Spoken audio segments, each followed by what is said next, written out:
When I picked up my daughter Meadow from my mother-in-law's house that Tuesday afternoon, I thought the worst thing that could happen was she'd fed her too much sugar. Then I saw my baby girl sitting in the corner, completely bald, tears streaming down her face. She didn't speak for 2 days. What I did next made my husband choose between his mother and his family, and his choice destroyed everything we'd built together. My name is Bethany Cromwell, and I'm about to tell you how one woman's twisted idea of discipline nearly broke my 8-year-old daughter's spirit. This isn't just about a haircut. This is about the moment I discovered the two people I trusted most with my child had betrayed her in the cruelest way possible. Meadow was the kind of child who named earthworms she saved from sidewalks. She'd wake up singing, her golden hair cascading down her back like sunshine. That hair was her pride and joy, reaching all the way to her waist. Every morning, I'd braid it while she chatted about her dreams, her little hands gesturing wildly as she spoke. She'd been growing it since she was 3, determined to look like the princesses in her storybooks. My mother-in-law, Judith, had different ideas about what little girls should value. She was a woman who wore her severity like armor, a retired bank manager who believed children should be seen and not heard, obedient and never questioning. She watched Meadow twice a week while my husband Dustin and I worked, and while I had reservations about her harsh approach to discipline, free childcare from family seemed like a blessing we couldn't refuse. I should have listened to my instincts. I should have paid attention when Meadow started coming home quieter on the days she spent with Judith. I should have recognized the warning signs when she began asking if being pretty was a bad thing, if God really did punish vain little girls like Grandma said. But I didn't see it coming. Not the complete violation of trust, not the assault on my baby's body and spirit, and certainly not my husband's role in allowing it to happen. When I found Meadow that day, shaved, bald, and broken on her grandmother's guest room floor, something inside me snapped. Not into rage, but into a cold, clear understanding that I would protect my daughter, even if it meant destroying everything else. The justice system calls what happened assault on a minor. Judith called it a lesson in humility. Dustin called it overreaction when I filed for a protection order. But Meadow? My brave, beautiful girl who lost her voice for 2 days and her trust forever. She called it the day Daddy let Grandma hurt her. This is our story, and I'm telling it because somewhere out there, another mother might be ignoring her instincts about who to trust with her children. Somewhere, another child might be suffering under the guise of discipline. And somewhere, someone needs to hear that when forced to choose between keeping the peace and protecting your child, there's only one right answer. I chose my daughter. I filed the papers. I stood in that courtroom and watched my husband pick his mother over his own child. And despite losing my marriage, my home, and half my family, I'd make the same choice again today. Because when your 8-year-old looks at you with hollow eyes and asks why Daddy didn't protect her, you realize some betrayals cut deeper than any scissors ever could. The morning it happened started like any other Monday. I dropped Meadow off at Judith's pristine 2-story house at exactly 7:30. She hugged me extra tight at the door, her hair still damp from her morning shower, smelling like strawberry shampoo. I kissed the top of her head and promised to pick her up tomorrow afternoon. If I had known it would be the last time I'd see my daughter's beautiful hair, the last time I'd see her smile without fear behind it, I would have held her longer. I would have taken her with me. I would have never let go. But I did let go. I walked away. And 27 hours later, I walked back into a nightmare that would change our lives forever. Judith stood in that doorway with righteousness in her eyes and my daughter's hair in her garbage can, and she actually expected me to thank her for teaching my child a lesson. The lesson Meadow learned wasn't about humility. It was about betrayal. And the lesson I learned wasn't about forgiveness. It was about the fierce, unwavering protection a mother owes her child, even when that means standing against the entire world. Life in our suburban Indianapolis home was perfectly ordinary, or so I thought. I'm Bethany, and for 12 years, I'd been married to Dustin. We had our beautiful daughter, Meadow, who just turned 8 last spring. She was the kind of child who'd rescue earthworms from sidewalks after rain and name every stuffed animal with careful consideration. Her favorite was a purple elephant named Professor Plum, who attended every tea party and heard every secret. Our house on Maple Street looked like every other house in the neighborhood. 2 stories, white siding, black shutters, and a front yard where Meadow had planted sunflowers that now stood taller than she did. Inside, our refrigerator was covered in her artwork, mostly drawings of our family holding hands under rainbows. In every picture, she drew herself with extra long yellow hair, swirls of crayon extending past the edge of the paper. Her most treasured feature was indeed that hair, golden waves that reached her waist. Every morning, I'd sit her on the bathroom counter and carefully work through any tangles while she told me about her dreams. "Mommy, when I grow up, I want hair that touches the ground like Rapunzel," she'd say, and I'd promise to help her grow it as long as she wanted. We had a whole routine: detangling spray, her special pink brush, and then braids for school or ponytails for soccer practice. She'd swing her head afterward, feeling the weight of it, move, and giggle at the sensation. Dustin was a good father in the ways that counted on paper. He showed up to recitals, paid for soccer camp, read bedtime stories when I worked late at the library. But he had one weakness that I'd convinced myself was harmless: his inability to stand up to his mother, Judith. He was her only child, and she'd raised him alone after his father left when he was 10. That trauma had bound them in a way that sometimes felt unhealthy. Though I'd learned not to voice that opinion, Judith Cromwell was a force of nature wrapped in Ann Taylor suits and pearl necklaces. At 64, she still carried herself like the bank manager she'd been for 30 years, before her retirement 2 years ago. She had opinions about everything: how I organized our kitchen, what books Meadow should read, even how often we should vacuum. "Children need structure, Bethany," she'd say, her voice sharp as winter wind. "You're too soft on that girl. In my day, children knew their place." Her house reflected her personality: immaculate, cold, and utterly controlled. Plastic covered the formal living room furniture that no one was allowed to use. The carpet showed vacuum lines that couldn't be disturbed. Even the fruit in her bowl was fake because real fruit might attract flies. This was where my daughter spent Mondays and Wednesdays while Dustin and I worked. I'd learned to smile and nod at Judith's constant corrections. After all, free childcare was nothing to scoff at when you're trying to save for college. My salary at the elementary school library and Dustin's work as an insurance adjuster covered our bills, but extras were tight.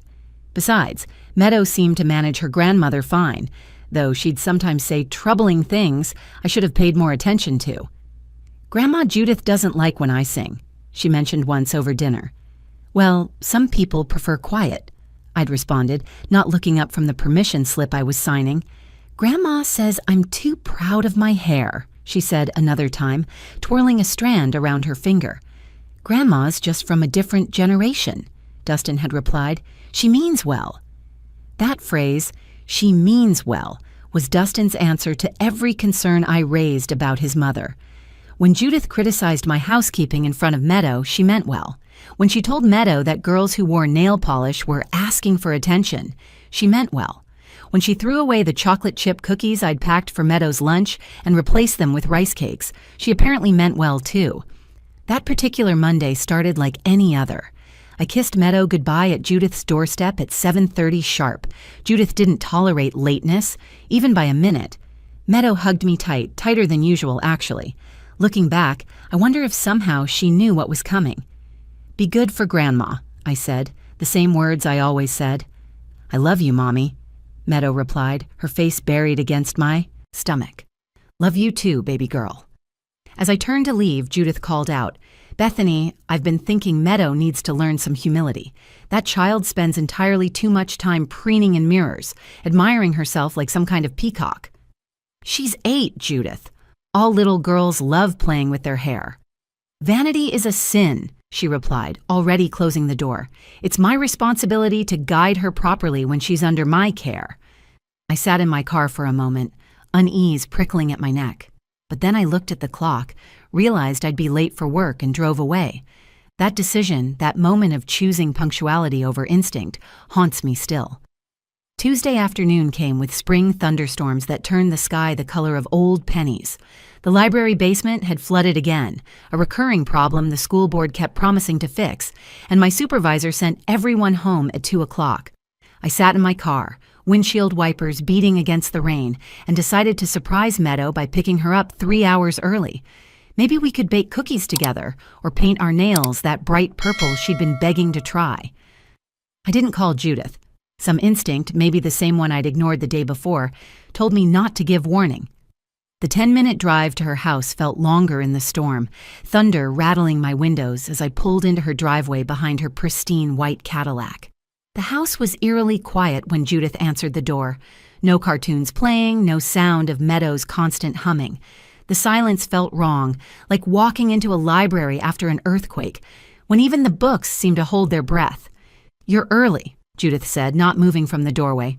Her face was flushed, and she kept touching her hair, patting it into place repeatedly. The library flooded. "Where's Meadow?" Learning a valuable lesson about humility. The way she said it with such satisfaction made my stomach drop. I pushed past her, my wet shoes squeaking on her perfect hardwood floors. "Meadow? Baby, where are you?" The living room was empty, throw pillows arranged just so. The kitchen gleamed, no sign a child had eaten lunch there. My heart began racing as I moved down the hallway calling my daughter's name. Then I heard it. Soft crying from the guest bedroom at the end of the hall, the one Judith used for storing her deceased husband's things. I flew down that hallway and threw open the door. What I saw stopped me cold, my brain refusing to process the image. My daughter sat on the floor in the corner, surrounded by golden hair. Her hair, all of it. Piles and piles of it scattered around her like fallen autumn leaves. Her beautiful head was completely shaved, patches of skin showing through uneven stubble where the clippers had cut too close. She looked up at me, eyes swollen from crying, and opened her mouth, but no words came. "Meadow!" I dropped to my knees, crawling through the hair to reach her, pulling her into my arms. She was trembling so hard I could hear her teeth chattering. Her scalp was red in places, tiny nicks where the clippers had caught skin. She felt smaller somehow, diminished, like a bird that had lost its feathers. Judith appeared in the doorway, electric clippers still in her hand like she was proud of them. The child was becoming obsessed with her appearance. "I did what you were too weak to do. 3 hours it took to get it all. She fought at first, but children need to learn obedience." "You shaved my daughter's head?" My voice came out as a whisper, disbelief choking me. This couldn't be real. This had to be some nightmare. She needed to learn that beauty is fleeting. Humility is forever. The Apostle Paul says women should not focus on elaborate hairstyles, but on good deeds. I've done her a favor. "Get out!" I screamed, surprising myself with the force of it. Meadow flinched in my arms. "Get out of this room right now." This hysteria is exactly why the child is so spoiled. When Dustin hears about your behavior, he'll understand I did the right thing. He already agreed it was necessary. My blood turned to ice. "What did you just say?" Judith lifted her chin. "I called Dustin this morning and told him Meadow needed correction. He said I should do whatever I thought best." I held Meadow tighter, feeling her small body shake against mine. "Leave this room, Judith, now." She huffed but left, muttering about disrespect and ingratitude. I held Meadow for 20 minutes, rocking her like when she was a baby, before she finally whispered the words that changed everything.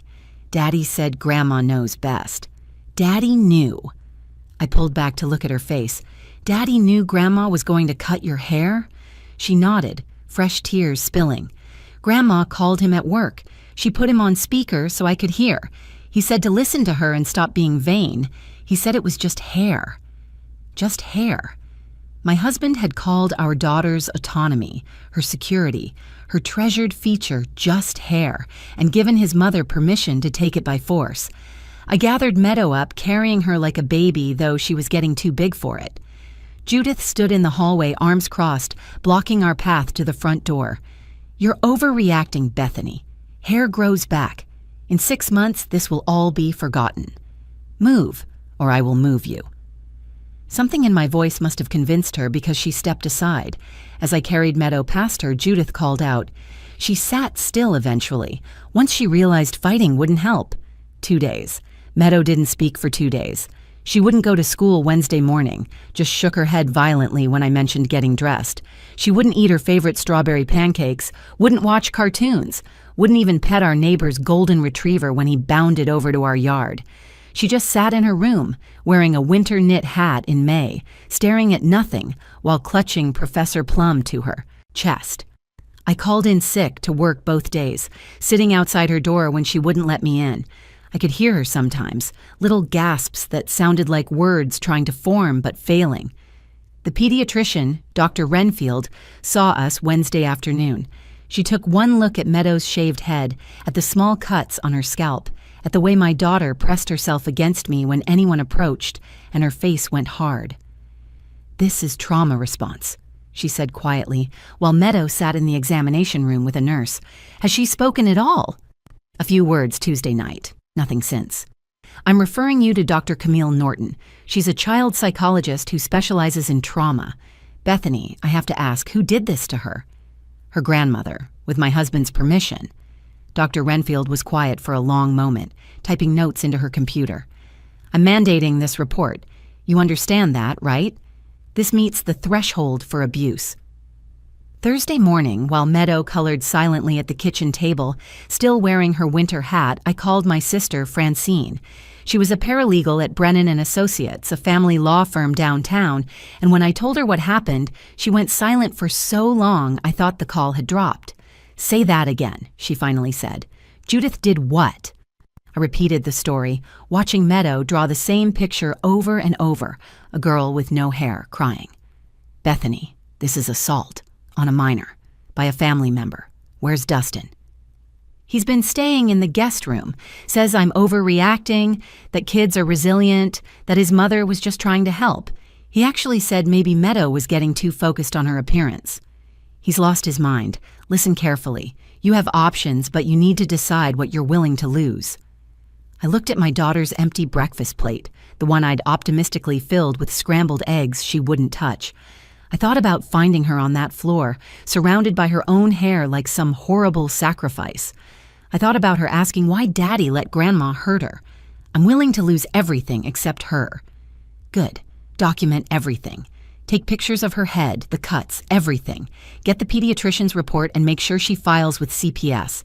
Get Meadow to that psychologist immediately. Has she spoken yet? A few words this morning. She asked if her hair would grow back the same color. Jesus Christ. Okay, we're filing an emergency protection order. Not just any protection order, but one that specifically documents assault on a minor, emotional abuse, and psychological trauma. This will appear on background checks. Judith will never be able to be alone with Meadow again. Dustin will lose his mind. Dustin gave permission for his mother to assault your child. We're also filing for emergency temporary custody with a stipulation.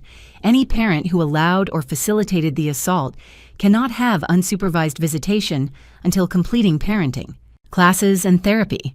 I made my decision in that moment, watching Meadow draw another bald girl, this one holding hands with what looked like a mother figure. Do it. File everything. That afternoon, while Dustin was at work, I packed our things. Not everything, just what we needed. Clothes, Meadow's stuffed animals, her drawings, the baby book where I'd saved a lock from her first haircut. I found myself holding that small curl, remembering how proud we'd been of her beautiful hair even as a baby. I put it in the bag, too. I also packed the Ziploc bag of hair I'd gathered from Judith's floor when I'd gone back Tuesday night. Dustin had called me crazy for collecting it, but something told me to keep it. Evidence, maybe, or just proof that it had been real, that beautiful hair that had taken years to grow. I left Dustin a note on the kitchen table. "Meadow and I are safe. We're staying with family while she heals from what your mother did with your permission. Don't contact us until you're ready to acknowledge the harm you've both caused our daughter." As I loaded our bags into the car, Meadow finally spoke a complete sentence. "Are we leaving because of what Grandma did to me?" "We're leaving so you can feel safe while you get better, baby."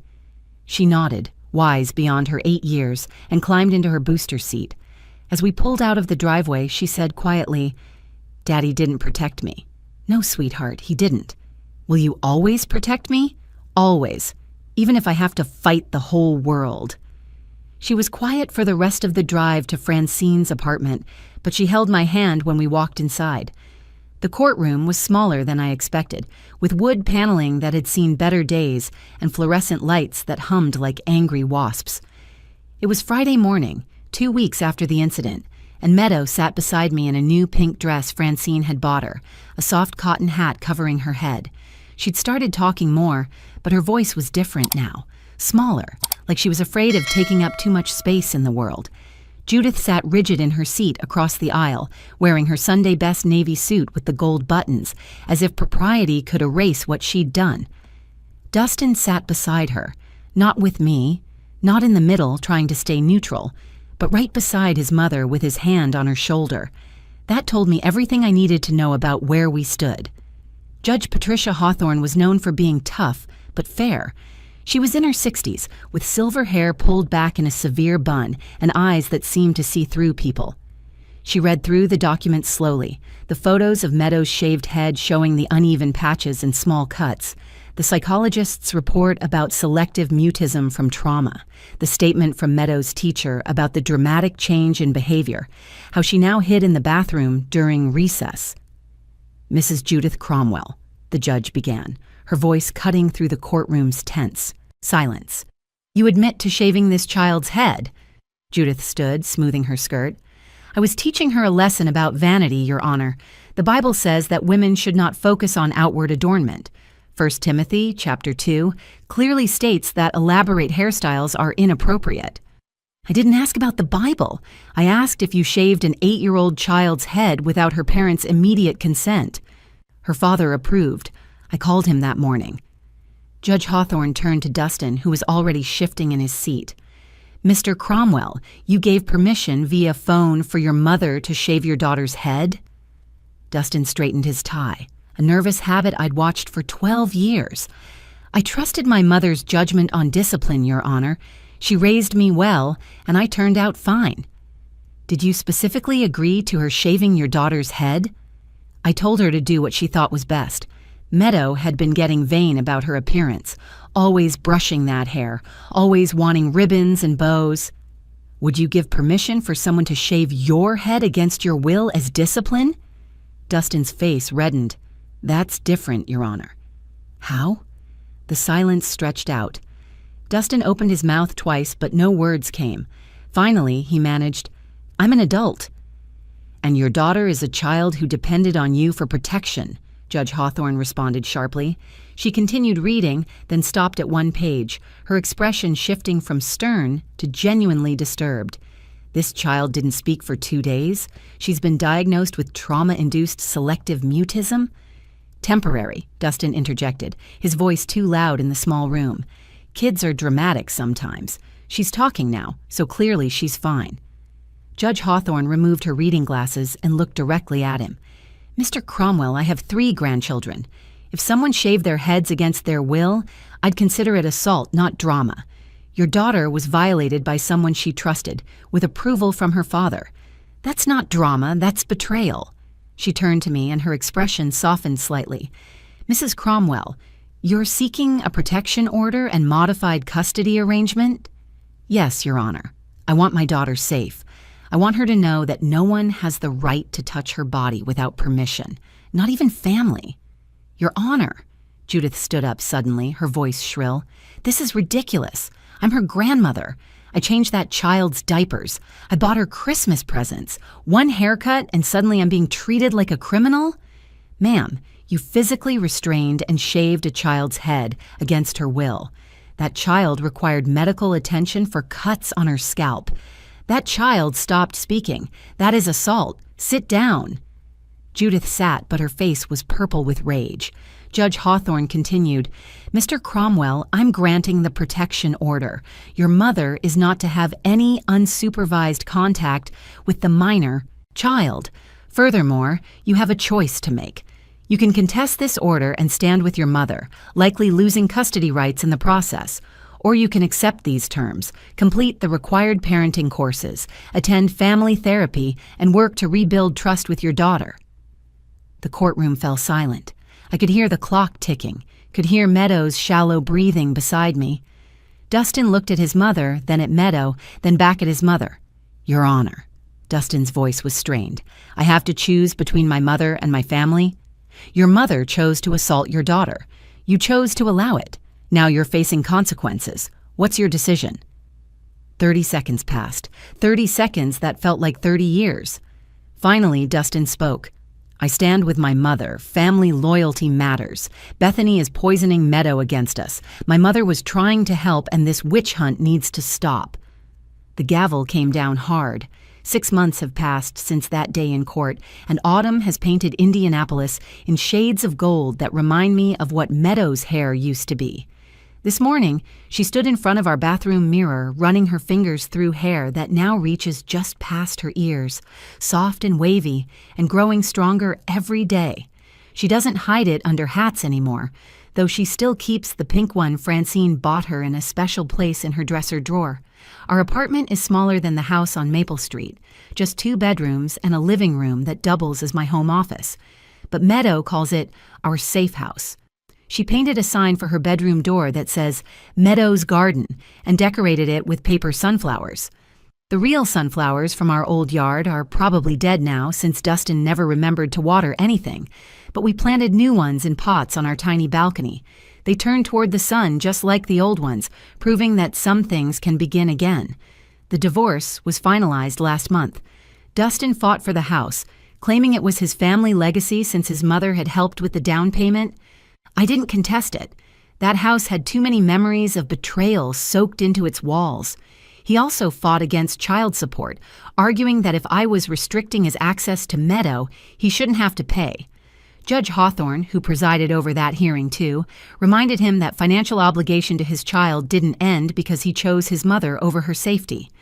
Dustin completed his court-ordered parenting courses, but still insists his mother meant well and that we've blown everything out of proportion. He sees Meadow every other Saturday at a supervised visitation center called Bright Beginnings. The walls there are painted with murals of rainbows and butterflies, trying to make the best of broken situations. Meadow is polite during these visits, showing him her schoolwork and talking about her soccer team. But she doesn't hug him anymore. She doesn't call him Daddy, either, just Dustin, in a quiet voice that makes him flinch every time. Last visit, he brought Judith to the parking lot, thinking if Meadow just saw her grandmother, she'd run out for a hug, and all would be forgiven. Instead, my daughter saw her through the window and hid behind a counselor, her whole body shaking. The center filed a report about the violation of the protection order, and Dustin lost his next 2 visits as consequence. That's when I think he finally began to understand that some wounds don't heal just because time passes. Judith sends letters I don't open. They arrive weekly, my name and address written in her perfect cursive that looks like judgment even on an envelope. The return address alone is enough to make Meadow anxious, so they go straight into a file at Francine's law office. Documentation, the lawyers say, in case we need to extend the protection order when it expires next year. The child psychologist, Dr. Norton, says Meadow is making remarkable progress. She's in a support group with other children who've experienced family trauma, and last week she shared her story for the first time. My grandma hurt me, and my dad let her, she said simply. But my mom saved me. The other kids understood in ways that adults sometimes can't, and now she has friends who know why she sometimes touches her hair nervously, checking it's still there. At school, her teacher, Mrs. Rodriguez, pulled me aside last week to say Meadow had written an essay about heroes. She wrote about you, she said, handing me the paper.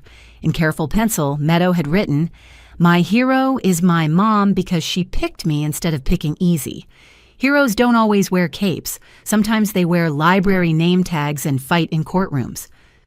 Last night, while I was braiding her hair for school, a new routine with hair just long enough to hold small plaits, she said something that stopped my hands mid-braid. "Mommy, I forgive Grandma Judith." My stomach clenched. "You do?" Not because what she did was okay. It wasn't. But holding angry feels heavy, and I want to feel light. My counselor says forgiveness is for me, not for her. 8 years old, and she understands something that took me 38 years to learn. I finished her braid, tied it with a purple ribbon she'd picked out herself, and watched her smile at her reflection, not with the unconscious joy she used to have, but with something deeper, harder earned. "I'm growing it long again," she announced, "but this time because I want to, not because I think I have to be pretty. You know you're beautiful no matter what, right?" She turned to face me. "I know I'm valuable no matter what. Beautiful is just a word. Valuable is who I am. Some people still think I overreacted. They whisper at school pickup about the woman who destroyed her family over a haircut. But they didn't see my daughter silent on that floor. They didn't hold her during nightmares. They didn't watch trust die in a child's eyes. I didn't destroy my family. I saved what was worth saving. One brave little girl who deserved better than the people who should have protected her most.